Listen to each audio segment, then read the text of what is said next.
I, like many other people, had a moment in my childhood where I was really into those Super Sentai type of shows, things like Power Rangers and stuff. Really did kind of sweep into the Western culture and really kind of grabbed our attention, this idea of just a squad of people fighting against the bad guys, this evil organization. And while the idea of having the perspective of the bad guys isn't anything new, especially for comedies, that's definitely something that Miss Kuroitsu of the Monster Development Department is definitely going for. The idea of not necessarily following the good guys, but more so the department that actually develops those big nasty monsters that the good guys have to actually take down. But this is my thoughts on the first 2 episodes of this series that is airing in the winter 2022 anime season, so let's jump into it. Miss Kuroitsu of the Monster Development Department opens up pretty much, again, in the Monster Development Department. Is this evil organization called the Agastya that is currently trying to develop monsters in order for world domination. And really quickly we get an idea that there's a lot of heroes across the world, and there's also a lot of organizations that are trying to take over the world. And so Agastya is one of many who is just trying to get ahead of the game. It really gives it a perspective of almost like a business that's just trying to meet the numbers. And yes, a lot of emphasis on the actual monster development department and what they deal with on a daily basis that they have to go through. All the paperwork that has to be done. Again, this is really kind of driven more business-like, where there's expectations, there's restrictions, and all these things, all the paperwork they have to go through. All for the goal of meeting those quotas and developing monsters that will, again, be used to take over the world. And again, a lot of focus on Kuroitsu, who is a part of this particular development department, and what she's dealing with. With the first episode, dealing with a failure, just basically something they rush through really quickly that fails. This wolf that they developed that apparently gets a little messed up.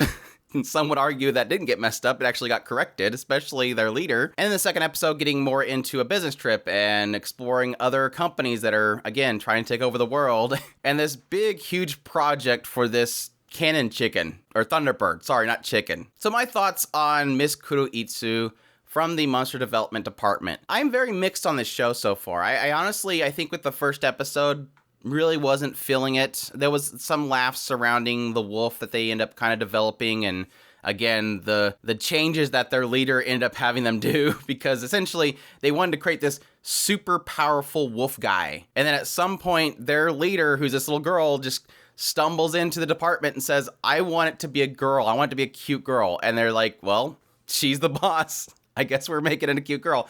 But they didn't change anything but the design, so for the sake of the wolf boy, he's a little upset at the fact that, hey, this isn't the body I was promised. What'd you do to me? So there is a little bit of fun there. But for the most part, it was, again, going with the status quo of this idea of them, doing presentations and trying to sell this concept of this monster that they want to create. And yes, a very inappropriately designed monster, and they definitely pointed out.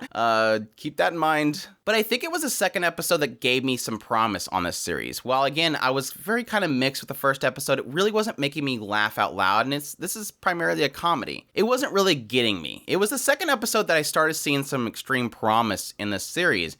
And it was really centered around a lot about this Megastus guy, and he's literally like the second in command. He's the big cheese. You have the boss, which is this girl that sits on the throne of this evil organization, but it's kind of like the brains. He's the glue that holds the entire organization together in a sense, and everybody really respects him.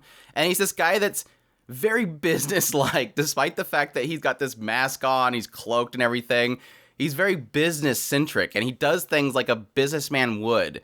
And it was really kind of funny seeing him as technically a part of an evil organization that just wants to take over the world with big monsters and, fight against the heroes. And I really did like that. This little business trip that he takes with Kuroitsu and, them getting a hotel and all this stuff. And it was really kind of fun in that regard. And really kind of the love and the attention that he gives to every segment of his organization. Like, he talks about the fact that they have technically a branch that deals in mobile games to make money, and so he makes sure that there's good quality mobile gaming there, so he'll be playing that on the side. It was really fun in that regard. That's where I was kind of getting a lot of hope in the series. And yes, technically around this Akashic girl, this leader who's just, again, I just want it to be fluffy, so we're going to change it.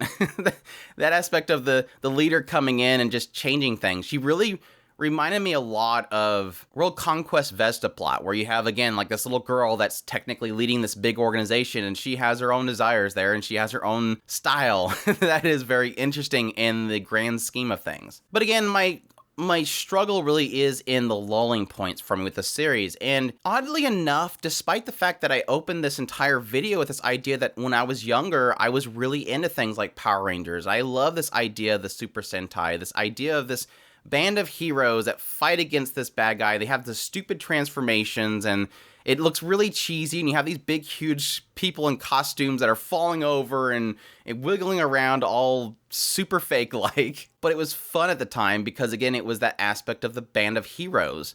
And technically, in my younger self, I love that idea, this idea of being the band of heroes and taking care of the bad guy. And this really does play on it. Plays on it a lot.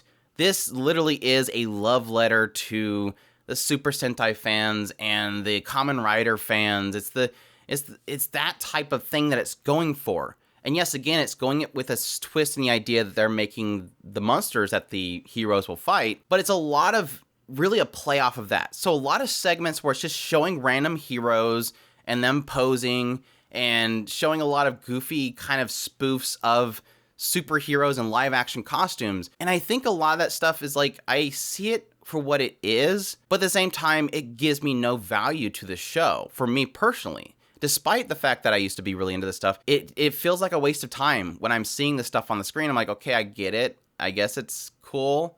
I'm sure that the big, huge fans love it. But for me, when I'm not, I guess, a super fan, I'm like, come on, please just get back into something that's fun. And I think that's where the show really lulls for me. Again, personal preference. Again, probably great for Super Sentai fans, like Super Sentai